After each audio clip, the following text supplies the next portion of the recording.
अब वर्ल्ड हैरान है।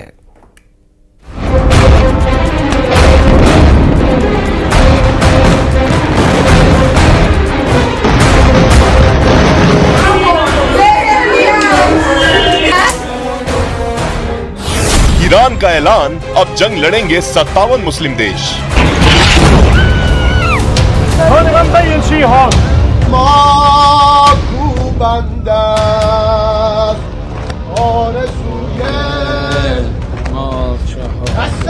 बत्तीस साल तक हिजबुल्लाह का चीफ रहा 64 साल का हसन नसरल्लाह मारा जा चुका है। लेबनान से लेकर ईरान तक नसरल्लाह की मौत पर 5 दिन तक का मातम मनाया जा रहा है।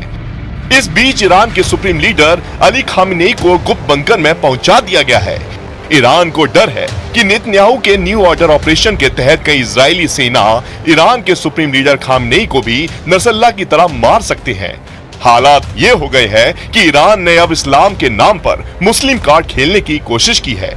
ईरान अब पूरे मिडिल ईस्ट और अरब वर्ल्ड में ये डर पैदा करने की कोशिश कर रहा है कि आज इजराइल हिजबुल्लाह को तबाह कर रहा है, कल ईरान को बर्बाद करेगा और फिर किसी और मुस्लिम देश को इजरायली सेना तबाह करेगी। इसलिए बेहतर है कि सभी 57 मुस्लिम देश मिलकर इजराइल से जंग में मुकाबला करें। लेकिन सवाल उठता है कि क्या 57 मुस्लिम देश मिलकर इजराइल पर हमला करने की हिम्मत दिखा सकते हैं؟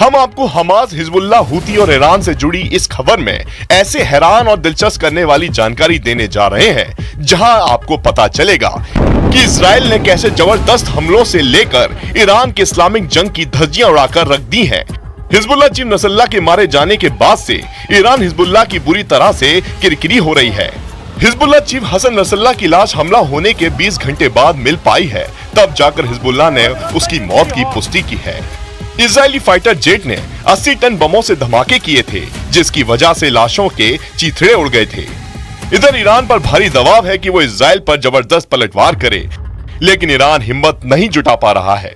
इधर इजराइल ने महज 10 दिन के अंदर ही इतने जबरदस्त हवाई हमले किए हैं कि हिजबुल्लाह चीफ से लेकर हिजबुल्लाह के 17 टॉप कमांडर मारे जा चुके हैं। हालात ये हो गए हैं कि घातक और लंबी दूरी मिसाइलों से इजराइल पर हमला करने का प्लान पूरी तरह से तबाह हो गया है। दावा किया जा रहा है कि नसरल्लाह के साथ साथ ईरान की IRGC का डिप्टी कमांडर अब्बास निल्फोरूसन और हिजबुल्लाह के कम से कम 8 कमांडर मौके पर ही मारे गए हैं। हालात ये हो गए हैं कि हिजबुल्लाह के पास रॉकेट, मिसाइल, ड्रोन भरे पड़े हैं, लेकिन कोई इजराइल पर हमला करने का आदेश देने वाला नहीं बचा है। इधर ईरान को डर है कि अगर इजराइल पर ईरान ने हमला किया तो इजराइल अमेरिका के साथ मिलकर ईरान पर चारों तरफ से हमला कर देगा।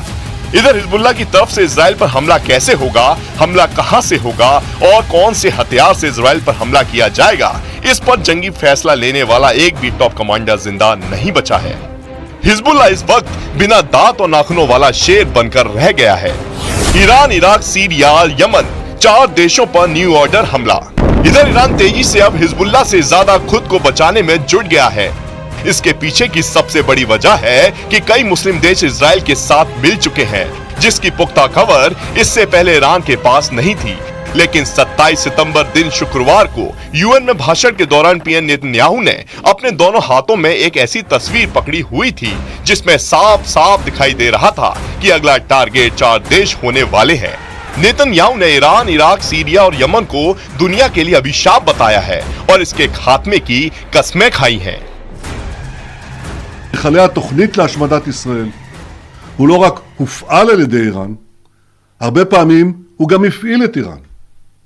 ולכן בתחילת השבוע הגעתי למסקנה שהמכות העוצמתיות שצה"ל הנחית על חיזבאללה בימים האחרונים सऊदी अरब, मिस्र, सूडान का ईरान, लेबनान से धोखा।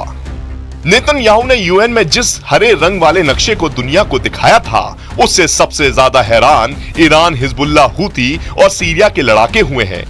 ईरान को विश्वास नहीं हो रहा है कि आखिर 3 मुस्लिम देश इजराइल के साथ क्यों खड़े हैं। नसरल्लाह की मौत से खौफ इजराइल के साथ आए 3 मुस्लिम देश। PM नेतन्याहू ने UN में एक नक्शे को दिखाया जो हरे रंग से रंगा हुआ था। इस हरे रंग वाले नक्शे में भारत समेत 3 ऐसे मुस्लिम देश दिख साथ